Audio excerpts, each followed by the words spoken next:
as she was lecturing the rest of Canadians to stay home, do their part, don't have any essential or non-essential travel. Turns out Canada's health minister, Patty HAJDU, was a bit of a hypocrite.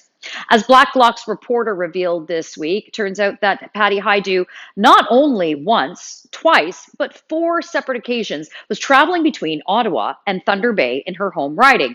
In the meantime, telling all of us that we need to stay home, and actually also suggesting the huge amount of fines for any Canadian that violates the emergency order.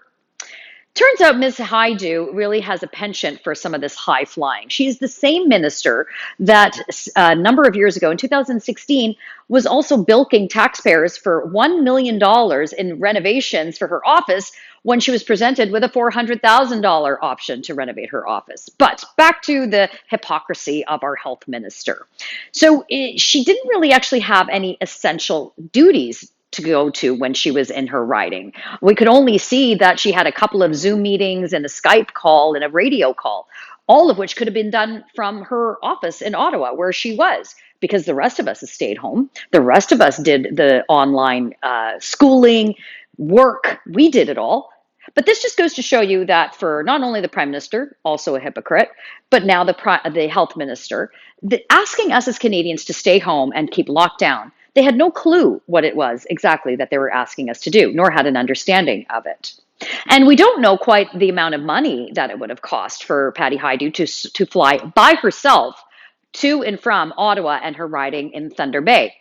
And it's also worth noting that there are a couple ministers, cabinet ministers from around the world, one in Australia and one in New Zealand, that were actually forced to resign for doing something similar that Patty HAJDU did. But what will she do?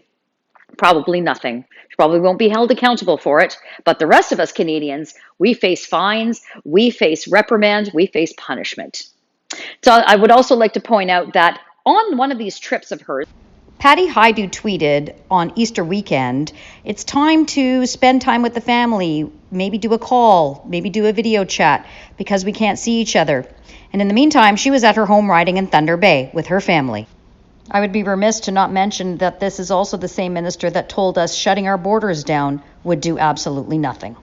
Log on to Facebook and Twitter, let us know what you think, and don't forget to subscribe to our YouTube channel. Canadians think that we can stop this at the border, but what we see is a global pandemic, meaning that border measures actually are highly ineffective and in some cases can create harm. And we see that in some of the countries that have the worst expression, who had the tightest borders. You can track and actually even consider, and we have, adding mandatory isolation. And that allows you to contain the spread within your country.